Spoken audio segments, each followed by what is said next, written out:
तो दोस्तों नमस्कार। कैसे उम्मीद करते हैं बहुत ही बढ़िया होंगे, मस्त होंगे, तंदुरुस्त होंगे। तो आज अपन लोग क्लास 10th का जो है गोदली भाग 2 का फर्स्ट चैप्टर, इसका नाम है श्रम विभाजन जाति प्रथा, अपन वो पढ़ने वाले हैं। इसके लेखक हैं डॉक्टर भीमराव अंबेडकर। और एक ही शॉर्ट में अपन इसको क्या करेंगे, खत्म करके हटा ही देंगे। एक शॉर्ट में पूरा चैप्टर खत्म। चलो देखते हैं अपन आगे आगे क्या देखेंगे सर। इसका परिचय देखो, इसका देखेंगे अपन लोग परिचय वगैरह क्या देखेंगे, परिचय क्या होता है। चलो परिचय देखते हैं।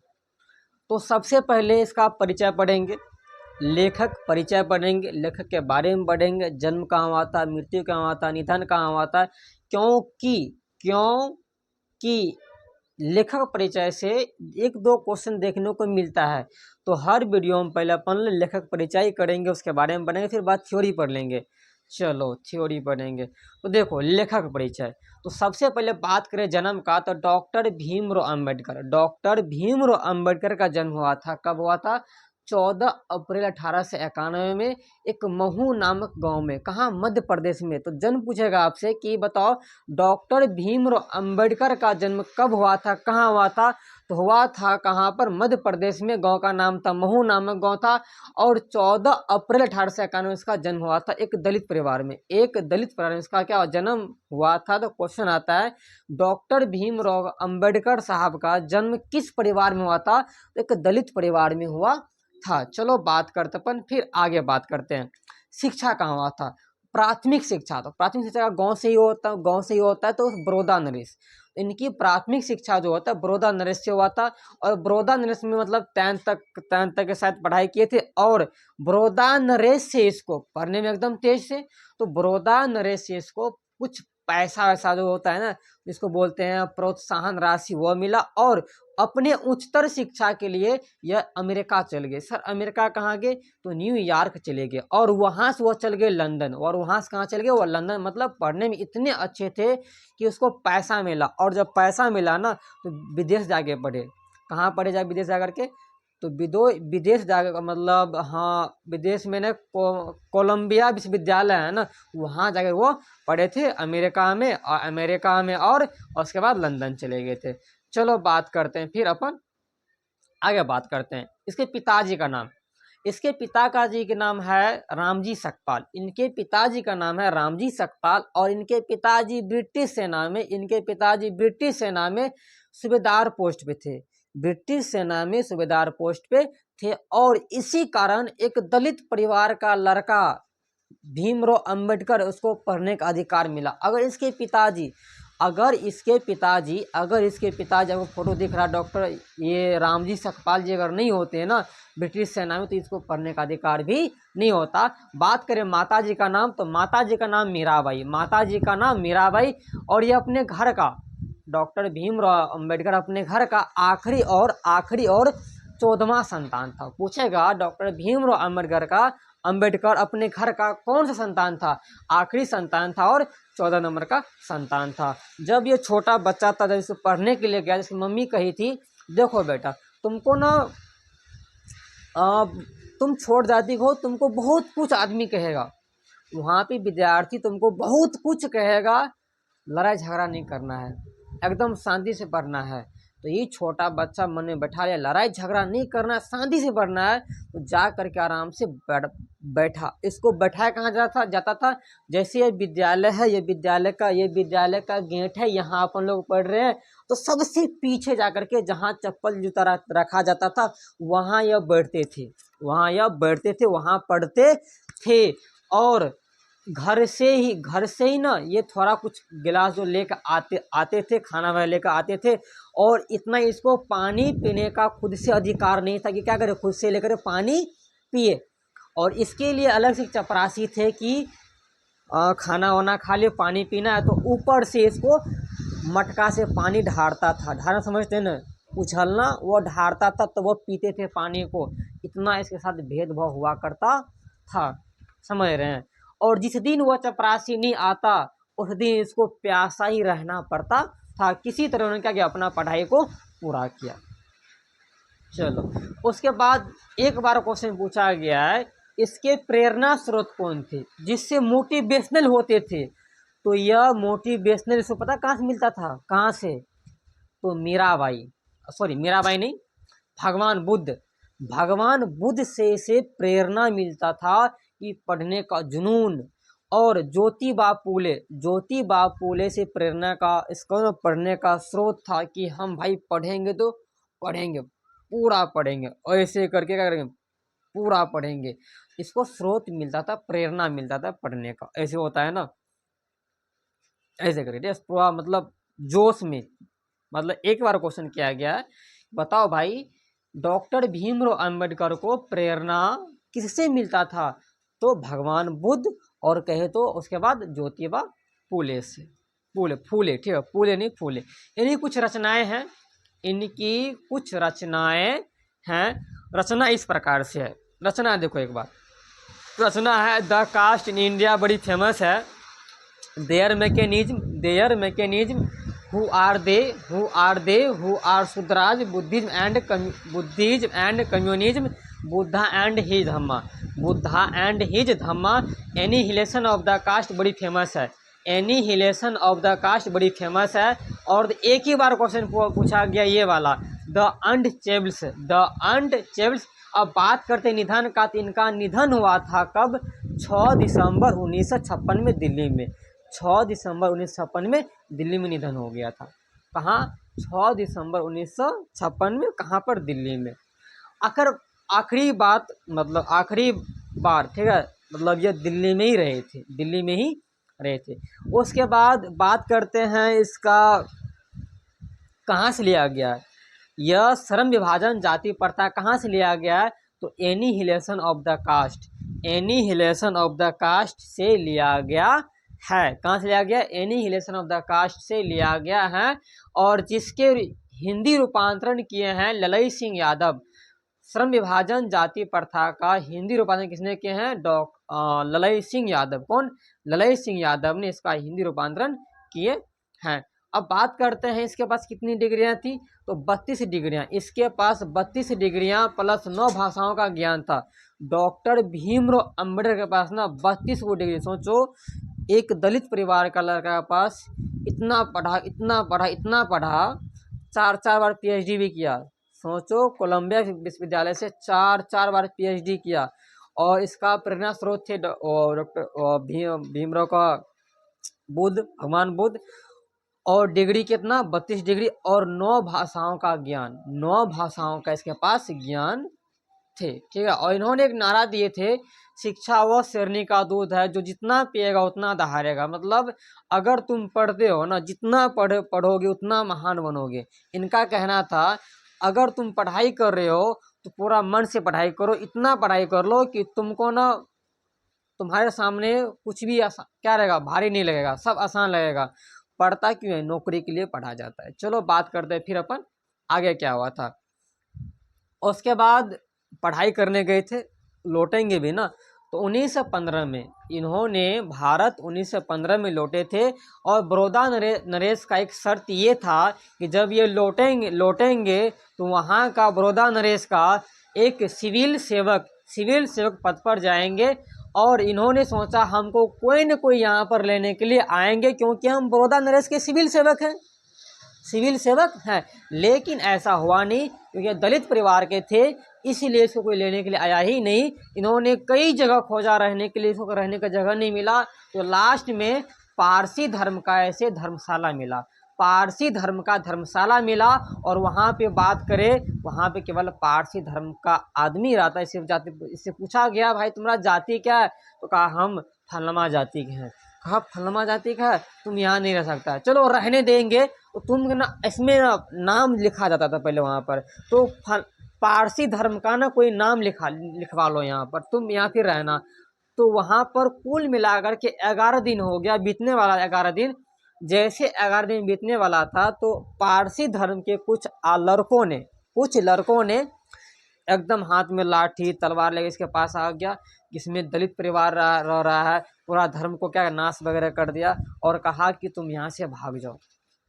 कहा अगर तुम यहाँ से आज तक में नहीं निकले ना, तुमको हम मार देंगे। तो किसी तरह वहाँ से 11 दिन वहाँ से निकल गए। और इसके बाद ये कई दोस्तों के पास गया, एक दोस्त के पास भी गया था, तो ऐसा वहीं पर सेम टू सेम वही हाल हुआ था कि मकान माल मतलब एक रूम में रहे थे, तब वैसा ही हुआ, लाठी लोग आ गया कि वहाँ फिर उसको भागना पड़ा। इतना ही नहीं, इसके साथ और कुछ हुआ था। जब यह जिस पोस्ट पे थे, जिस पोस्ट पे काम कर रहे थे, वहाँ पर इसको चपरासी फाइल ना ऐसे करके फेंक के देते थे टेबल पर। इसको बहुत ही बुरा लगा, ठीक है। इन्होंने कुछ करने के लिए सोचे। अब बात करते हैं अब आगे।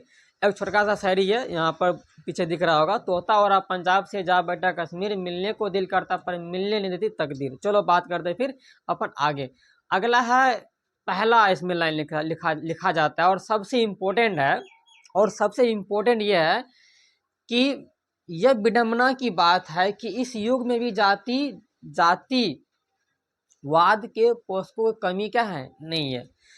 लेखक कहते हैं बड़ी विडंबना की बात है, उपहास की बात हो रहा है कि इस युग में, वर्तमान में जाति प्रथा की जो पोषक है उसकी कमी नहीं है। हर जगह जाति प्रथा हो रहा है। अब देखो तुम आगे, जाति प्रथा श्रम विभाजन के साथ साथ श्रमिक विभाजन का रूप लिए हुए है। मतलब कहता है ये जो जाति प्रथा है कि फलना जाति, चिल्लमा जाति, जो ढकना जाति, जो जाति वगैरह होता है, इतना ही नहीं, यह श्रमिक को भी बांट देता है।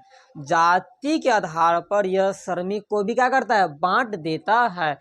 जाति प्रथा को यदि श्रम विभाजन मान लिया जाए तो यह स्वाभाविक विभाजन क्या है, नहीं है। कहता है अगर जाति प्रथा को हम विभाजन माना जाए, श्रम विभाजन माना जाए ना, तो रियल में अच्छा क्या है, नहीं है, ये अच्छा नहीं है। क्योंकि अब मान लो कोई फलाना जाति का है और उसके पास वो, मान लो कि कोई जाति का है, कोई मान लेते नाई जाति का है, और उसको समाज ने बांट दिया, जाति ने उसको बांट दिया कि तुम भाई केस ही काटोगे, ठीक है, बाल दाढ़ी बनाओगे, और उसके पास हाथ नहीं रहा, तो बताओ वो क्या करेगा, वही भूखा मरना पड़ेगा उसको। ऐसा कहते हैं विडंबना की यही बात होती है। इस युग में जातिवाद क्या कमी वगैरह नहीं है। अब देखो क्यों हो रहा है विभाजन, अस्वाभाविक विभाजन क्यों नहीं है? क्योंकि यह रुचि पर आधारित नहीं है। क्योंकि मनुष्य के रुचि के आधार पर यह काम क्या है, नहीं है। मनुष्य चाहता है कि हम ये काम करें, लेकिन उसको बंधन में बांध दिया कि तुमको यही काम करना पड़ेगा।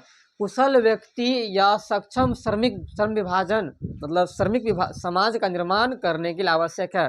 कहते हैं कि अगर हमको इस सबसे परे उठ के जाना है, एक अच्छा समाज बनाना है, तभी हो सकता है जब कुशल व्यक्ति, सक्षम श्रमिक इसमें भाग लेंगे।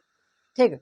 अब देखो, जाति प्रथा विशिष्ट सिद्धांत यह है कि माता पिता को के सामाजिक स्तर के अनुसार इसे पहले से ही, अर्थात गर्भधारण के समय से ही काम को निर्धारित कर दिया जाता है। मतलब ये इतना खराब है कि जो इंसान अभी पैदा भी नहीं हुआ है उसके काम को पहले ही बांट दिया। समाजों ने क्या किया, जातियों ने इसको क्या किया, वह इंसान अभी गर्भ में है, अभी इंसान वो कहाँ है, अभी गर्भ में ही है, उसको बांट दिया गया। इंसान अभी पैदा हुआ नहीं है, उसका काम को बांट दिया गया। भाई पहले उसको आने दो, उसका उस काम में रुचि है या नहीं है, तुम फिर बांट देना। लेकिन नहीं, कहा कि इतना बुरा है कि इंसान गर्भ में है, फलमा जाति का है, पैदा होगा, बड़ा होगा, फलमा काम ही करेगा। ऐसा होता है, बिल्कुल ही गलत है। बिल्कुल बताओ क्या है, गलत है। जैसे बात करते कैसे गलत है, जैसे कोई ब्राह्मण का सपुत्र है, ब्राह्मण का क्या है, वो सपुत्र है, अब उसका बेटा पूजाई करेगा। अब मान लेते हैं जाति ने क्या किया, उसको बांट दिया कि अब ये घर में ही ब्राह्मण का कोई पुत्र है, घर में ही है, और उसको बांट दिया कि ये जब पैदा होगा ना, पूजा पाठ ही करेगा। अब चाहे उसके पास हाथ हो या ना हो, इस कंडीशन में उसको भूखे मरने के सिवा क्या कोई चारा क्या नहीं है। यही गलत है, यही बिल्कुल ही क्या गलत है। और एग्जाम्पल लेते हैं, एक नाई वाला लेते हैं। जैसे एक नाई का पुत्र है, कहता है नाई का पुत्र है तो वो नाई वाला ही काम करेगा, ये भी गलत है। अब मान लो नाई का पुत्र है, वह गर्भ में है, वह भी गर्भ में ही है, पैदा हुआ, काम क्या है, नाई क्या करता है, बाल काटते हैं। अब मान लो उसके पास अगर दोनों हाथ नहीं रहे, क्या वह बाल वाल काट पाएंगे? नहीं गुरुजी, नहीं काट पाएंगे। तो उसमें क्या होगा? उसको भूखा मरना पड़ेगा, क्योंकि समाज और जाति ने उसको एक काम पे क्या किया है, मजबूर कर दिया है, लेकिन उसके पास वो अंग ही नहीं है, तो वह क्या कर पाएंगे? चलो एक और एग्जांपल लेते हैं। जैसे शर्मा जी है, काम क्या उसका? कारपेंटर काम करना, मतलब वह लकड़ी वगैरह का दरवाजा होता है उसको बनाना, जो जो होता है लकड़ी का सब बनाना होता है। अब देखो वही सेम चीज हो जाए, घर में है, काम को बांट दिया गया कि भाई तुमको यही काम करना पड़ेगा, पक्का करना पड़ेगा, चाहे तुम्हारे पास कुछ हो या ना हो। अगर मान लो इसके पास हाथ नहीं है, क्या हथौड़ा लेके कुछ पीठ पीठ ठोक कर पाएंगे? नहीं कर पाएंगे। बिल्कुल ये क्या है? गलत बात है। देखो, जाति प्रथा पैसे का दोषपूर्ण पूर्व निर्धारण ही नहीं करती, बल्कि मनुष्य को एक ही पैसे में बांध देती है। मतलब ये कि मनुष्य को ना एक ही पैसे में बांधना होता है कि जो उस जाति का है वो ही काम करता है, मतलब एक ही काम में उसको बांट दिया गया है, और मनुष्य उस काम को जीवन भर करता रहेगा, करता रहेगा, करता रहेगा, चाहे उसमें उसका रुचि हो या नहीं हो। इस कंडीशन में उसको भूखे मरने का चारा क्या सिवा और कोई चारा क्या है? नहीं है। मतलब अगर कोई जाति का है तो वह काम करेगा करेगा करेगा, अगर उसके पास कोई अंग हो या ना हो, इसमें क्या होगा? उसको भूखा मरना ही पड़ेगा। तो जाति प्रथा श्रम विभाजन बिल्कुल ही क्या है? बात गलत है, बिल्कुल ये बात क्या है? गलत है। अब देखो तुम आगे स्क्रीन, देखो स्क्रीन में सबका सब दिख रहा है ना, सब दिख रहा होगा। यदि प्रतिकूल परिस्थिति में भी मनुष्य को अपना पैसा बदलने का स्वतंत्रता नहीं दिया जाए तो इस कंडीशनों से भूखा मरना ही पड़ेगा। कैसे मरना पड़ेगा? बता दी कैसे मरना पड़ेगा। क्योंकि मान लो उसको अगर पैसा मतलब होता है काम, अगर उसको हम काम बदलने का अधिकार नहीं दे, स्वतंत्रता नहीं दे, क्या समाज बढ़ पाएगा? आगे नहीं बढ़ पाएगा। आदमी कैसे खाएगा, कैसे पिएगा? बिल्कुल एक गलत बात है। इस प्रकार जाति प्रथा भारत में बहुत बड़ा बेरोजगारी का प्रमुख कारण है। अब बेरोजगारी कैसे? हाथ नहीं रहेगा, बेरोजगार बैठेगा, खाना पीना नहीं खा पाएगा, यही होता है बेरोजगार। तो यहाँ से ये बड़ी फेमस क्वेश्चन है ये वाला कि जाति प्रथा भारत में बेरोजगारी का कारण क्या है? क्वेश्चन गलत बोल दिए, ऐसे बोलता है भारत में जाति प्रथा भारत फिर क्वेश्चन गलत हो गया। देखो, भारत में बेरोजगारी का प्रमुख कारण क्या है? तो जाति प्रथा है। बड़ी फेमस क्वेश्चन है।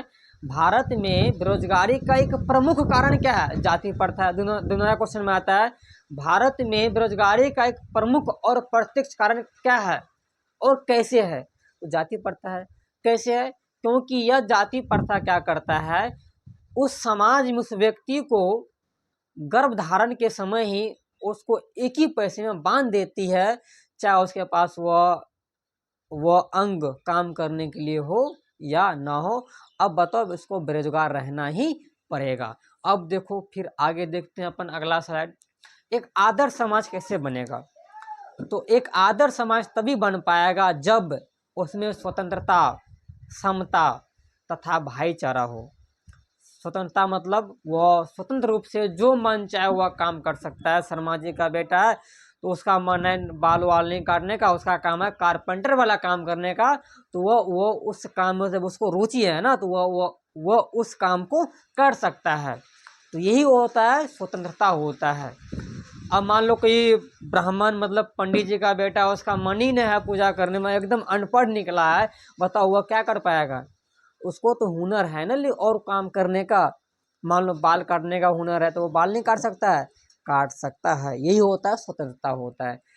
तो भाईचारा कैसा होना चाहिए? तो दूध और पानी की तरह भाईचारा होना चाहिए। जैसे दूध में पानी मिलाओ तो मिलता है, मतलब दोनों क्या होता है, मैच नहीं कर, मतलब मैच तो पूरा कर जाता है। पता चलता है क्या है? नहीं है।